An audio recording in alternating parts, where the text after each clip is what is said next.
Hi everybody, Jay Calenad here. I just wanted to share something with you that I think is kind of cool. It's something that I'm calling the Recyclocke, and it's a way that I play Pokémon Infinite Fusion in randomized mode. And the basic gist of it is that it's sort of like a Nuzlocke, but your Pokemon, when it faints, you refuse it. You unfuse it, and then you refuse it with something else. Because, Pokemon Infinite Fusion is all about the fusions. So, if you need a little bit of spice, or you're indecisive about how to play the game, or how to fuse your Pokemon, you can just take all the guesswork out of it by making it random. And so I set up like 9 rules for myself for how to play it in the Recyclocke rule set. Obviously, adjust these as you see fit. It doesn't matter, honestly, in the grand scheme of things.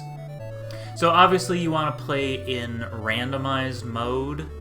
You could set this to other game modes and with other games and just have a random selection of Pokemon. If a Pokemon faints, you just throw it in the bin and then get a random one, and so you have a random team. But it's designed for Pokemon Infinite Fusion.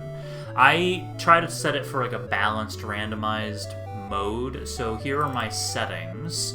First things first, we have the randomizer settings for Pokemon. We have global, so that's randomizing the Pokemon using a 1-to-1 mapping of the Pokedex. You have custom sprites only, that setting is off. Allow legendaries off, so we don't want to randomize the legendaries. Starters, first stage, sack encounters are not randomized. And gift Pokemon are randomized. Fuse everything setting is on.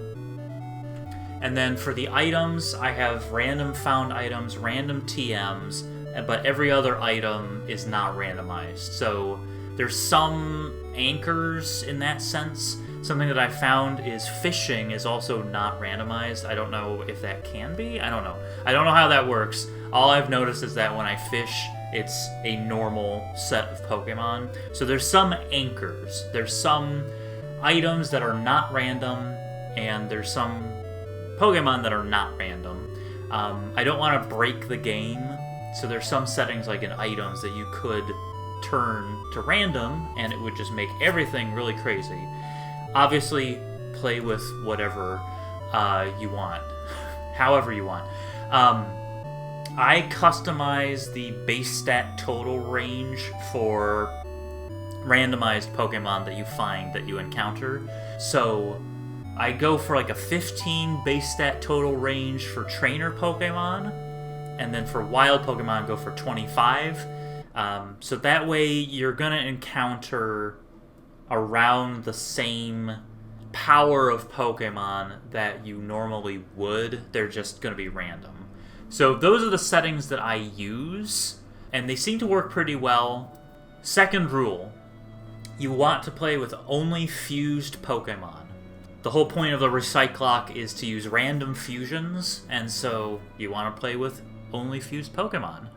Fusions have to be random. No decisions are made by the player. So I use the website spinthewheel.io and then input whatever Pokemon I have and spin the wheel. And then that combination that comes up, the first Pokemon is always the head, no matter what. And the second Pokemon is always the body. So there's no guesswork. Even if that combination is a bad combination, then you're just stuck with it. And it might make you use Pokemon that you wouldn't expect, or you get to see sprites that you wouldn't normally see. When a Pokemon fusion faints, that's where the really the crux, the core of this idea comes in. When a fusion faints, you have to unfuse that fusion and refuse it with a random Pokemon in the box. So the original fusion gets unfused and put in the box. Second, an existing fusion in the box is chosen at random and then unfused. If you have loose Pokemon, then those get thrown into the running as well. And then third, head and body are chosen at random, like I said before. in rule number 3, and then those randomly get refused.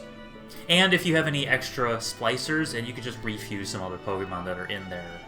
It's up to you if you want your team to be random. You could just randomly fuse Pokemon and then choose which ones you like best. Or if you want to just make it random, you can. I tend to do, it's my choice which fusions I take, because sometimes I might not want to use a crap fusion and deal with the inner strife and inner turmoil. I still want to have fun. I don't want this to be work. I just want it to be a fun way to play. Rule number 5. If you don't have any DNA splicers, especially if you started the game, you just started the game, you don't have any DNA splicers, then Pokemon that get knocked out, they have to just put in the box until you can unfuse them with a DNA splicer. I don't have any rules as to you can only catch this many Pokemon on this route. You could implement those standard Nuzlocke rules if you want. I just choose not to. So I just put them in a box, choose one that's viable, keep that thing around until I can unfuse the ones that are waiting. Wonder trading is not allowed, but there is something that you can do with those Wonder Trade tickets. After each gym, once you get those Wonder Trade tickets, I use those as free reversal tokens. So after a gym, you can reverse a Pokemon if you know that it would be better if it was a different fusion order, using the number of Wonder Trade tickets. So for instance, Misty gives you 1 Wonder Trade ticket after you beat her, and so you could use, quote-unquote, use that ticket to reverse a Pikachu Butterfree fusion into a Butterfree Pikachu or whatever. Rule number 8 is what I'm calling the regeneration clause. This is how revives work. And of course, you can ignore this rule. You can use a revive once on a fusion, and that is a reversal once it revives. So if you have a Pokemon, you have a Pikachu Butterfree fusion, it faints, you can use a revive to revive it, but then you have to reverse it. And then if it faints again, you have to recycle it. You have to unfuse it and do the same process. I just have this clause in place because I think, it helps with the progression of the game, and it makes it a little more fun, and it's kind of you can make it kind of strategic in a way, and it just makes the process more jumbly and nuanced. Finally, you can also choose to make the Recyclocke a proper Nuzlocke by releasing a random part of the fusion after it faints and gets unfused. So, say you have that Pikachu Butterfree, it faints, and you flip a coin, and the Pikachu gets released, and just you have that Butterfree left. Another thing that you could do is, if you want to get really crazy, you could say, okay, well, what made it faint? Was it special defense? Was it its hit points? And then you could make that determination based on whether it was the head or the body that was at fault, and then release that half of it. That's a little complicated, but you never know. People might like that. So, those are the rules I came up with for the Recyclocke. Feel free to modify them, use them however you like. If you hated this video, make sure you subscribe. And if you wish this video would die in a fire, go ahead and give it a like button. Give it a like button. And if you hate my guts, check out the other stuff that I do on my channel. So thanks for coming. Enjoy the rest of your day, and be sure to drink your Ovaltine.